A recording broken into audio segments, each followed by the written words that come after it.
That is why I ask you, recite the Quran every day. The best time to recite the Quran is at Fajr. If you can do it before the Salatul Fajr, best. And if not, then immediately after Salatul Fajr. Make sure you recite the correct juz, and you complete the khatam the Quran every month. When a child is 7 years of age, that child should be able to recite any part of the Quran you ask him to recite by the age of 7. When that child reaches the age of 10, that child should be reciting the correct juz every morning before going to school, and khatam the Quran every month. And if that child is doing this and reciting the Quran every day and khatam the Quran every month, you have not given your child a more magnificent gift than this, to keep it all your life. If you do not know how to recite the Quran in Arabic, stop whatever you're doing and bow your head in submission to the Quran and learn. Get someone to teach you to recite the Quran in Arabic. If your job keeps you too busy and you don't have time to recite the Quran, then you belong to that pathetic group of idiots whose job is more important than the Quran. A pathetic person, that this is more important than the Book of Allah. What can be more important in the world than the Book of Allah? Whatever it is you have to sacrifice, sacrifice it, so that you have the time to recite the Quran every morning and khatam the Quran every month. Finally, a warning to those of you when Allah calls me away from this world. Who would want to say, you are my student? Don't do that. I don't recognize you as my student unless you're reciting the Quran every day and you khatam the Quran every month. Next question. By Sohail, please. Sheikh, please tell us about your time in Pakistan.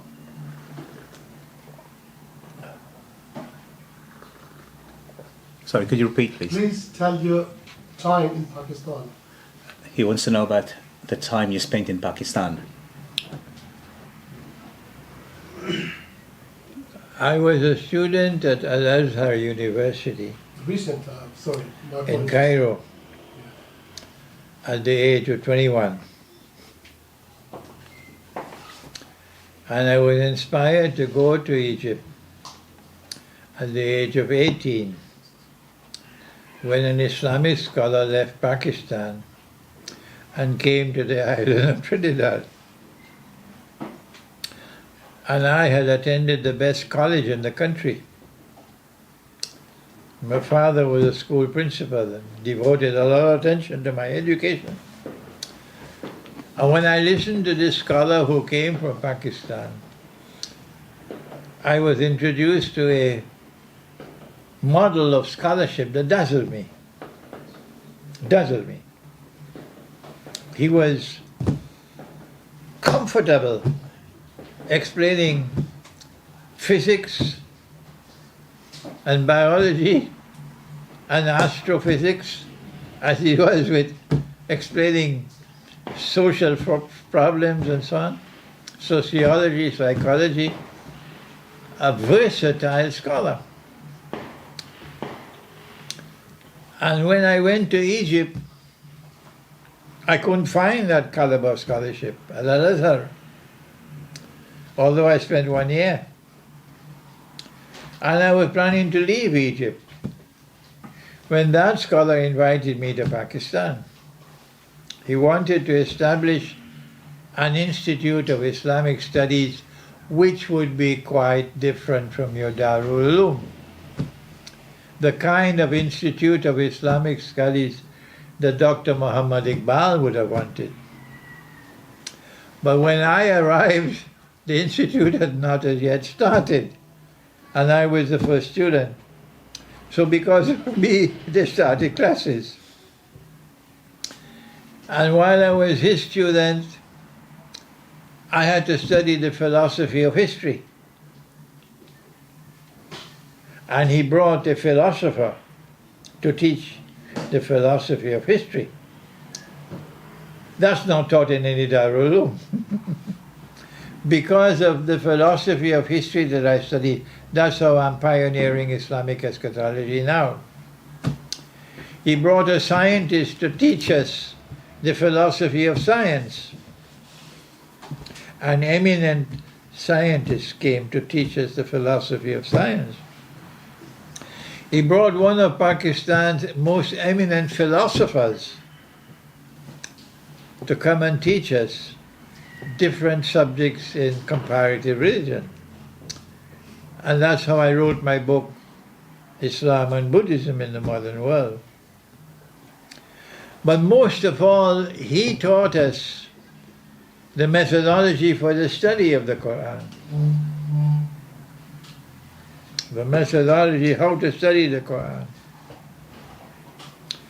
And when I graduated from his institute, he said, when you go back to your country, I don't want your hand like this. I want your hand like this. Because if your hand is like this, he who pays the piper calls the tune. And you are masjid and imam, and you give a bad khutbah, they fire you. Right? So I applied for a job in the foreign ministry. I was interviewed for the job, a panel. And they said, yes, we would like to have you in the foreign ministry, but we want you to go back to university to study international relations. They gave me a scholarship. When I went to the institute to study international relations, there's a select class of only 23 people. And they come from foreign ministries of all the islands of the Caribbean. And they're all graduates. You can't join this class unless you're a university graduate. And they're from British universities and French and Canadian and American and the Caribbean. And they hear that I am a Pakistani graduate, they look down on me. And when they heard that I am a student of religious study, they looked down, what is he doing here? The priest, what is he doing here? But because of the scholarship I got from my teacher, how to study the Quran, from the time classes began, on the first day, the rest of the students were left with their mouth open, because I was commanding the class all through the year. And at the end of the year, I came first in the class. They're looking down at the Pakistani graduate anymore. Why? Because of the Quran. The Darul Uloom is not producing that graduate anymore. It's not doing it. These are the years I spent in Pakistan. My question was about your recent visit. You went there with some expectations and then you came back. He said his question is about your most recent visit to Pakistan. I was there in Pakistan for about 5 months. Imran Khan was Prime Minister. I'm sure he knew I was there. I could teach him what Oxford never taught him. He couldn't get that in Oxford. But he and his government did not find it convenient to be associated with me. They prefer to be associated with other scholars with whom they will not be able to, they will not have their problems with the Western world. So they kept me at a distance, yeah. If Imran Khan had allowed me to teach him, he wouldn't be in prison today, he'd be in Afghanistan and leading the struggle for transforming Pakistan from Afghanistan. And the Pakistan Armed Forces could do nothing about it. Next question. Munir? Earlier you said that the Saudis are doing the Hajj on the wrong day. I didn't fully understand why they're doing it on the wrong day and what the correct date should be. Okay. Is a baby born when conception is taking place, or is a baby born when the baby leaves the mother's body? Which one? I guess today we say when the baby leaves. All through history, not just today. Okay. When the baby has left the mother's body, only then the baby is born. Not when the baby is conceived. So when is the moon born? What is Hilal? Hilal, according to the Sunnah, is when you can see the moon naturally. That is Hilal. The natural sighting of the moon is Hilal. The Saudis say no. Once the baby is conceived, the moon is born. That's bogus. No one has ever said that in human history. No one. Until this bogus Saudi regime came into being, which is corrupting. So now every year the Hajj takes place on the wrong day. There is no scholar in Britain today more learned than this young man here on this subject, and he's here tonight, sitting next to you. He's doing his PhD now on this subject. So when you said naturally sighted, you mean not using technology and not using anything like that, and if it's cloudy? I didn't stop you from using technology. You can fly on an aeroplane, but I'm not interested in your results. That's for you. You can fly in an aeroplane and search for the moon, and when you get it, keep that information to yourself. Don't share it with me. I'm not interested. I'm not interested. You want to do it, go ahead and do it. It's not my business. For me, Allah's Messenger said, fast when you see the moon. Sumu li ru'yatihi wafturu li ru'yah. When you see the moon, then you fast. And when you see the next moon, you stop fasting. So the natural sighting of the moon is what you should be doing every month. He does it, he takes a group of people every month. Is it tonight or tomorrow night? Tomorrow. Tomorrow. Tomorrow night, yes. Tomorrow night is the night. In Pakistan they call it Chand Rat, the night when you look for the moon, yeah. And so if weather doesn't permit it?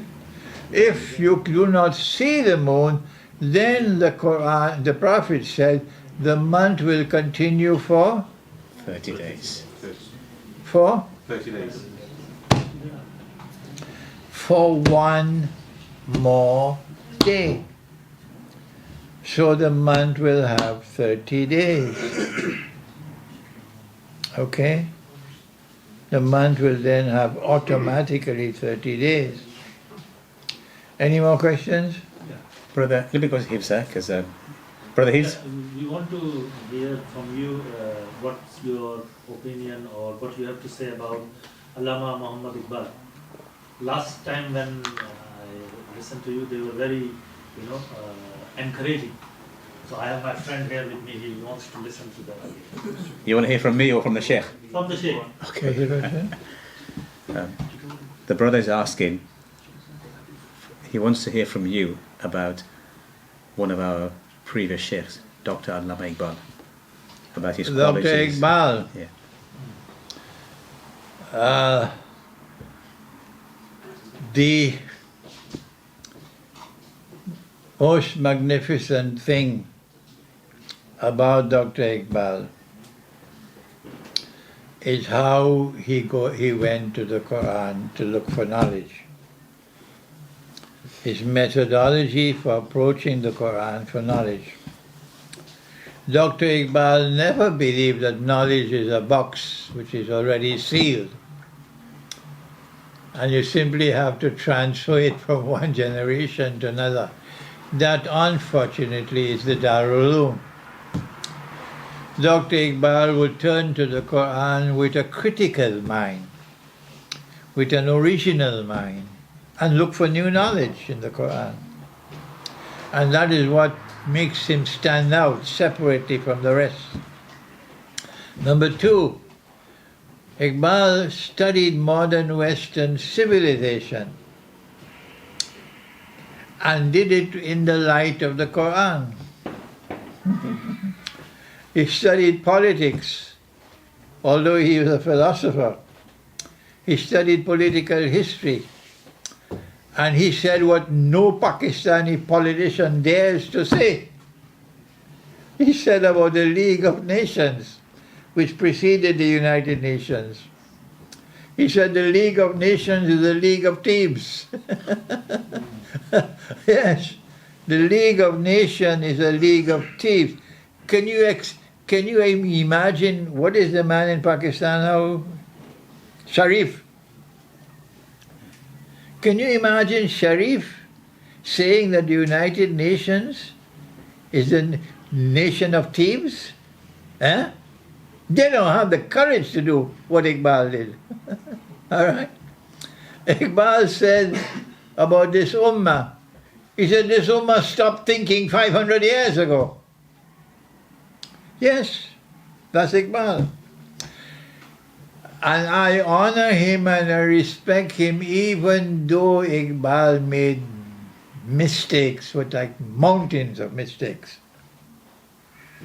Iqbal says, and he put it down in writing, today he would say, I'm sorry I ever said that, if he's alive today. He said that the modern Republican state, with its parliament, is an adequate substitute for the Khilafah state. That's why Shaukat Ali almost had a fight with Iqbal. Yeah, Maulana Shaukat Ali was so angry with him, they almost had a fight. Okay? Iqbal does not believe in the advent of Imam al-Mahdi. Iqbal does not believe that Nabi Isa alayhi salam is returning one day. Good? These are monstrously big mountains of a mistake that he made. Iqbal recognized that Gog and Magog are released. Yes. In 1919, when the 1919, when the Bolshevik Revolution took place in Russia, Iqbal composed this poetry, Khul gaye Ya'juj aur Ma'juj ke lashkar tamam, Chashme Muslim dekh le, Tafsir harf-e yansilun. Have you heard it before? No. Never heard it? No, I haven't heard it. Maybe. It's Never heard it? Sheikh. खुल गए याजूज और माजूज के लश्कर तमाम. All the armed forces of Gog and Magog are now released. To my understanding, Sheikh, he never referred to them as real Yajuj Majuj. But the relevance